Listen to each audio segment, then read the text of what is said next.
Hey, what's going on everyone? Sean Mitchell, Denver real estate agent with Compass, and this is your June 2022 housing market update. And I'm sure a lot of you are wondering what in the world is going on with the market here in the Denver area, and that's what this video is going to be about.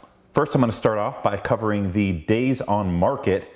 Then we'll transition into months of housing inventory, number of new listings, sale price, mortgage rates. Well, we will look back 12 months, 5 years, and then all time to get some perspective about where this interest rate is going. I'll also touch on the Denver area unemployment rate, as well as my 30-day prediction on what to expect in the housing market over the next month. First on the docket is days on market, and the median is 4 days, average is 8 days. If you're looking over on the right, you can see that since the pandemic, the housing market has looked very unusual. Typically, we see a clearly defined peak and valley throughout the season where it hits a low days on the market in the wintertime, usually around January, and then a peak in the summer, usually around May or June. And what you can take away from this chart is that houses really have been flying off the shelf. I think that may start to change here very soon, which I'll talk about at the end of the video. Months of housing inventory for single family homes is surprisingly still sitting at 1 month. I think this is going to change as well. It appears like anecdotally with my listings as well as the agents that I talk to that houses are sitting a little bit longer. So it's possible that we may see the housing inventory go from 0 or 1 month of inventory up to 2 here very soon, which hasn't happened since around April of 2020. Number of new listings for the month of May was sitting at 4,952, so we didn't quite hit 5,000 homes. And this is typically where we start to see a decline around this time of year in number of new listings, and it appears like, we'll take a look at June's numbers once they come out in the beginning of July, but it appears like we're already on the decline for the real estate season.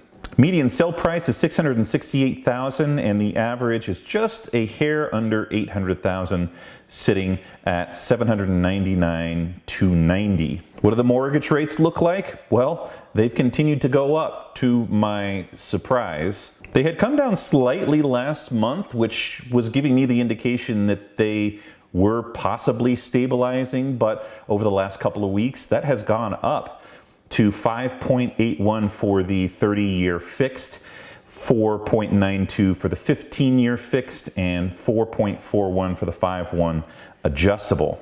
Here's the perspective if we look 5 years back, and if we take an all-time look back, it gives us a little bit better perspective. You can see the gray columns throughout this chart that indicates where recessions were in the economy. Now it's looking very likely like we may be headed into a recession. We'll know a little bit more in the month of July, but we may see another one of these gray columns start to show up here as the economy recedes. How is that going to impact the local housing market in Denver? Well, as of right now, things still look pretty healthy in terms of low days on market and low housing inventory, which means that there's less houses for people to pick from, and more likely that you'll run into a multiple buyers situation. It does look like that's starting to tail off. That could be a mixed factor of increasing interest rates, as well as people just becoming a little bit uncertain about what the economy is going to do. Unemployment rate for the area is sitting at 3.1%, and that's looking at April's data, and that's in comparison to a 3.6% national rate.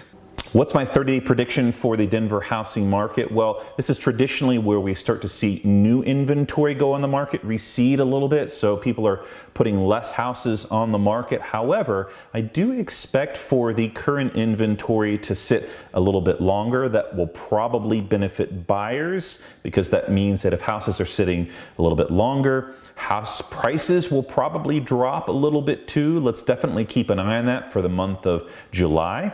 And mortgage interest rates are a bit of a wild card here. I thought that they were going to stabilize a little bit. It looked like the inflation rate was going to start going down, but the interest rates for mortgages have gone up to 5.8%. Looking at a month ago, they were sitting at around 5.2%. So they've jumped up quite a bit. Now they could still stay under 6%, but at this point, it's really hard to say. And lastly, longer time on the market means more price reductions. I'm dealing with that right now. I put a house on the market over the weekend in Castle Pines, and where we would typically have multiple offers by the end of the weekend, we've had none. And this seems to be the trend for other houses in the area as well as Denver Metro as a whole. So this is not necessarily a bad thing in my opinion. For many, many years, 10 years or so, it's heavily been a seller's market, and especially the last couple of years, buyers have had a heck of a time trying to get something under contract. And depending on what the price point is, it was nearly impossible. So this does favor buyers a little bit more if houses are sitting on the market, less people are shopping, sellers are more inclined to drop the price. So at this very moment, it looks like it might be balancing out. Now we could move into a buyer's market if the recession goes deep and people start losing their jobs and not as many buyers are out there buying houses. So we'll see, but as of right now, this looks to be like a very healthy shift to make it a little bit more balanced for buyers and sellers and not so much a seller's market as a whole. At the time of this recording, I'm recording it at the end of June, so new numbers for the month of June will come out at the beginning of July, and I'll try and do another video beginning to mid-July, so keep an eye on that. If you're not subscribed, please subscribe to the channel. My name is Sean Mitchell, Denver real estate agent with Compass, and I'll catch everyone on the next video.